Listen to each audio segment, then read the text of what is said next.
City striker joins us right now to have a look at our game, which we've got live commentary of tonight from 5:15, of course. Hi, Paul. Hi, Paul. Hello, boys. How's it going? Yeah, going really Very well. I well. mean, you must be delighted what you've seen of Norwich City so far this season. Yeah, they've been absolutely outstanding. I don't think anyone could have expected them to be in the top half of the table just after a few months into the season. But I think the form they've showed in the last few games, especially, like with the 3 wins out of 4, you just can't knock that kind of performance and those kind of results. And the performances, Paul, you're right. I mean, home and away, they've kept to a consistent level, and they've had a go at some big teams away from home. Yeah, that's the thing. That's always the way Paul Lambert sets up his team. No matter who he's going to, whenever he was in League One, didn't matter, or Championship, he's just going to every game trying to win it. And it just shows going away to Chelsea and having a go at Chelsea, and really should have got something from that game. And then everyone saw what happened up at Old Trafford a couple of weeks ago, and he easily could have been coming away from Old Trafford with a win, which would have been phenomenal. And unfortunately, they didn't get the result on the day, but the performances, and I think that's what managers really look for, the performances, and they have been outstanding so far.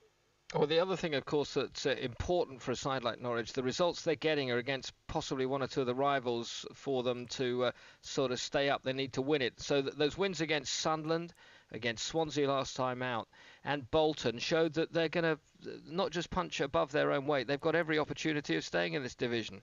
Yeah, definitely. I think you're right there. I think that's the thing. It's almost like the mini league, that the teams who have been promoted and the teams who are just about staying in the Premier League at the minute, they're the ones you really need to win against. Whenever you are going to Anfield like today, you're not expected to go and win the game, but I think the way the players have been playing the last couple of games, I think they will go there with looking for the win and hopefully come away with at least a draw. I'll tell you what, Paul, Blackpool did really well first half of last season, but they did look a bit naive away from home, defensive-wise. Do you think Norwich, I know there's a surprise element to them, but do you think Norwich have got more in regards of staying in the division than maybe Blackpool did last season?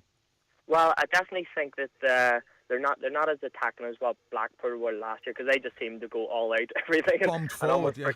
forget about the defensive side. Whereas Paul Lambert's he's too astute for that kind of thing. I think he's brought in some really good defenders, and I think they just have too much defensive ability, especially with someone like Bradley Johnson, who he's been on the verge of an England call-up, and he's been outstanding as a holding midfielder. And just the way they play, they always set up with, even though they are attacking, because the wingers that they have been outstanding, but they work back so well and and defend as a unit. And I think that's pretty much what's been their strength this season. I'll tell you another thing as well, because it's very much as one, Norwich City, with Norwich as a city, and it must have been great to be involved in that, to play there in an area where the fans are absolutely concentrating 100% on what Norwich City are doing and no other football club in the area.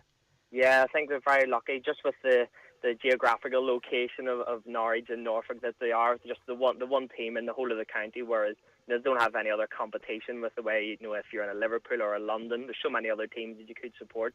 And I think but it's only what the fans deserve.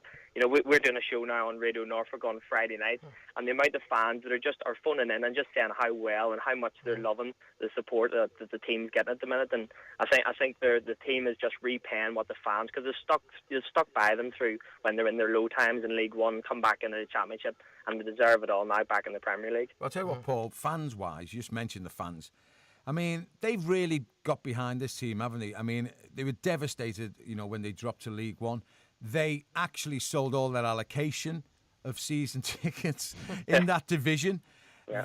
The team have repaid them by getting into, the Holy Land, the Premier League, and it's just one hell of a story when you think about it.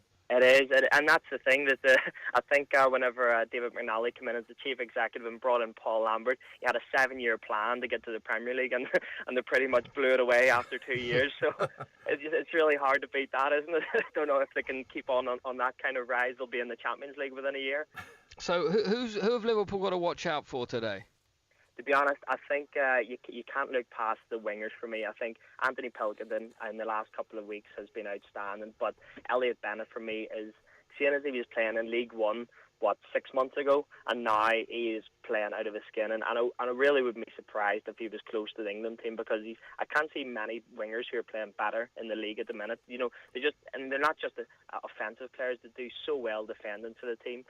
But I think as well, like, you need to talk about Steve Morrison, because he's knocked out someone like Grant Holt out of the team, and you know, he's very similar to Micky there. I think they've been swapping tips on what foods to be eating.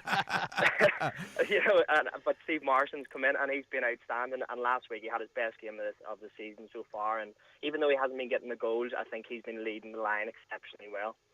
Brilliant stuff. Go on then. Prediction, what Paul? are they going to do today? Because in every game away from home, in fact, I think it's in every game they've conceded this season. Yeah. So work to do.